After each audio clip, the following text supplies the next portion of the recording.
నమస్తే, welcome to Sakshi education. ప్రస్తుతం మనం ఉస్మానియా యూనివర్సిటీలో ఉన్నాము. ఇక్కడ ఉన్నటువంటి విద్యార్థుల పోటీ పరీక్షలకు ప్రిపేర్ అవుతున్నటువంటి అభ్యర్థులు ఎవరైతే ఉన్నారో వారి మాటల్లో సీఎం గారు ఏం చెప్పారనే విషయాల గురించి తెలుసుకుందాము. నమస్తే బ్రదర్. నమస్కారం సార్.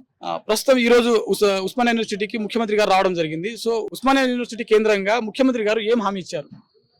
నమస్కారం సార్. అసలు ఈరోజు యాక్చువల్లీ సార్ 4 months వ్యవధిలో 2 సార్లు రావడం చాలా సంతోషకరం. వచ్చినాక 1000 కోట్ల రూపాయల జీవో కూడా ప్రకటించిండు. అది హర్షించదగ్గ విషయం. కానీ మేము సార్ వస్తున్న ఉద్దేశంతో ఎర్లీ మార్నింగ్ లేచి వచ్చేసాం సార్. టిఫిన్ కూడా చేయకుండా, ఛాయ్ కూడా కాకుండా, సార్ ఏం చెప్తారో మా నోటిఫికేషన్, జాబ్ నోటిఫికేషన్ గురించి ఏమైనా ప్రకటన చేస్తారేమో అని వచ్చి ఎర్లీగా వచ్చి ఇలా వెయిట్ చేసాం. సార్ వచ్చేసరికి 12:30 అయింది. సార్ ఒక 45 minutes దాకా మాట్లాడిండు.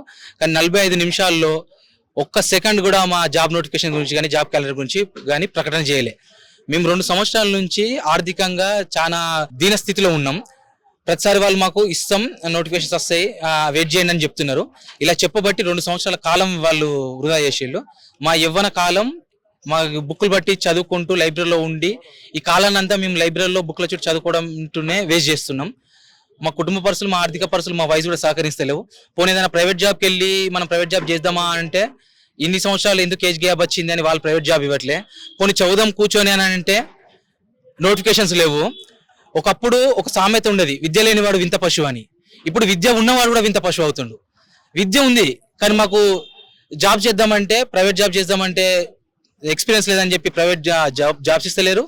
పోనీ గవర్నమెంట్ జాబ్కి ప్రిపేర్ అయిదామంటే నోటిఫికేషన్స్ వస్తలేవు. మేము 2 సంవత్సరాల నుంచి చాలా దీనంగా వెయిట్ చేస్తున్నాం.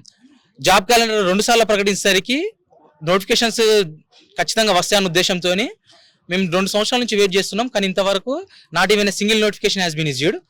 మేము డిప్యూటీ సీఎం గారు బట్టి విక్రమార్క గారు అసెంబ్లీలో జాబ్ క్యాలెండర్ ప్రకటించినప్పుడు కూడా మేము అతని మీద ఎంతో నమ్మకంతో సార్ ప్రకటించారు కదా నోటిఫికేషన్స్ ఖచ్చితంగా వస్తాయని చెప్పి వెయిట్ చేశాం.